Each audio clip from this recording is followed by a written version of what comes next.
Isang magandang araw po sa inyong lahat, lalo na sa aking mga kabarya, kapwa kolektor, mga senior citizen at mga silent viewer, maging sa mga kaibigan natin dyan. Magandang araw po. Meron naman po akong ibabahagi sa inyo itong aking bagong hunt na 1 centavo, 1938 series. Pag-usapan po natin pagkatapos ng aking maiksing intro.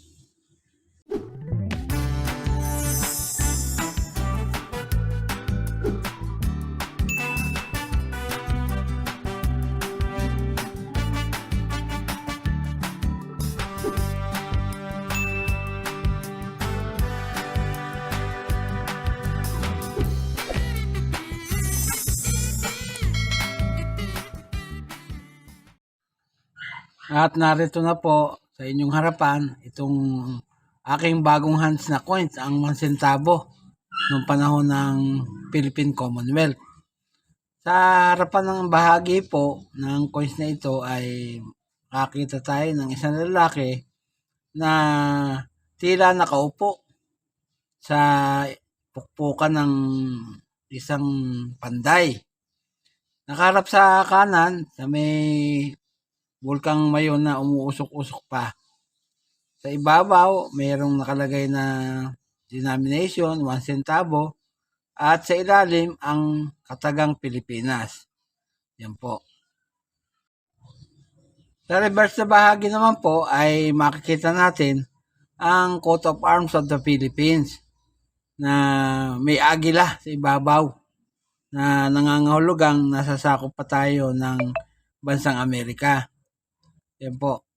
Makikita nyo, napakaganda. May nakasulat po na lettering dyan. Yung pong United States of America. Tapos po sa ilalim yung petsa ng pagkakagawa, 1938. Yan po. Ang edge po niyan ay smooth. Yan. Ginawa po yan sa yung isa, yung may letter M na mint mark ay sa Manila, Philippines. Nagpapagawa po tayo ng coin doon. 1728, 1889, 1920 hanggang 1922, tapos 1925 hanggang 1940.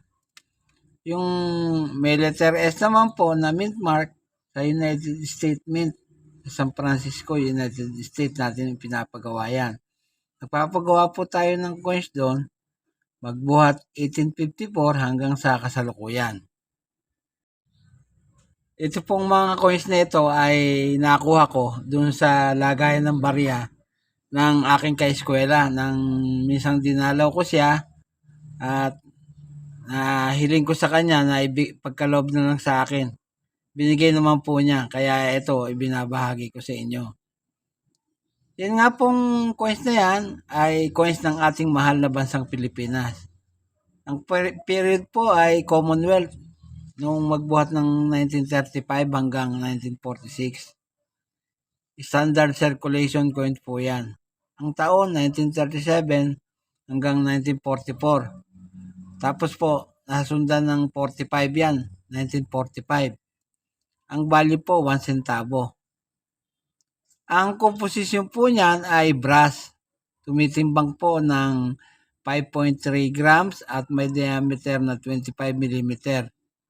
Yung kapal, 1.65 mm. Yan po, ganyan lang po kanipis. Milk po ang technique na ginamit dyan at coin alignment ang orientation. Na-demonetize na po yan. Pero nag-iwan po ng number na N-number 6378 at reference number na KM number 179, school number 17. Mag-update price naman po tayo. Tumingin po ako dito sa numista, yung pong 1938. Yan po ay may tatak na M.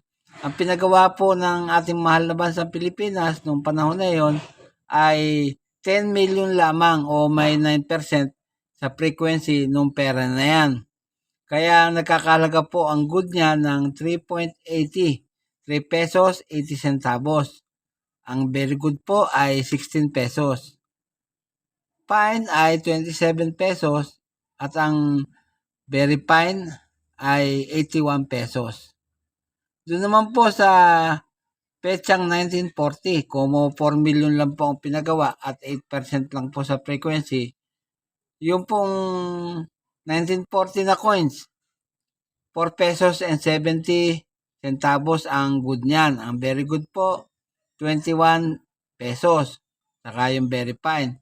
Yung very fine ay 79 pesos at yung uncirculated po ay 7,400 pesos. Ayan po, ganyan po kamahal yan. Tumingin naman po ako dito sa eBay. Yung pong barya na may 1940 na petsa, nakakahalaga po ng $50.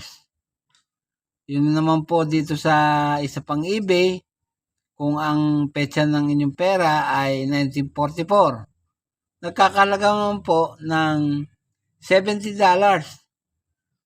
Tapos po sa dito sa isang eBay, yung may 1937 na petsa, $29.99.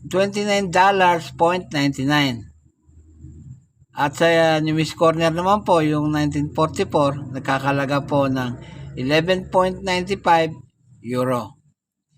Yan po lamang at wala nang iba. Dito po sa ating bansa ay nagkaroon na po ng auction yan sa Heritage Auction noong December 21, 2023. At yung may petsang 1940M na na-grade ng PCGS, MS65 po ang reading. Nagkakahalaga po ng 7,552 pesos and 56 centavos o $129. Yan po. Kaya po mga kabarya, titignan ninyo ang mga nakukuha ninyong barya kung nabibilang sa mga sinabi kong petsa. Sapagkat may halaga na po pala ang bawat piraso ng ganyang klaseng barya. Bago po ako magtapos sa aking content ngayong araw, nais ko lang pong i-shoutout ang lahat ng aking kabarya. Shoutout po sa inyo. Lahat ng aking kapwa-kolektor, senior citizen, shoutout po sa inyo. Lahat ng silent viewer, maging yung mga kaibigan yan. Yung kaibigan natin dyan. Saka po yung mga subscriber na unti-unting nadagdag sa aking channel. Shoutout po sa inyo. Walang tigil at walang sawa po ako nagpapasalamat sapagkat nandiyan kayong palagi at nanonood sa aking channel. Salamat po ng marami sa inyo. At sa huli ay masabi kong mabuhay tayong lahat.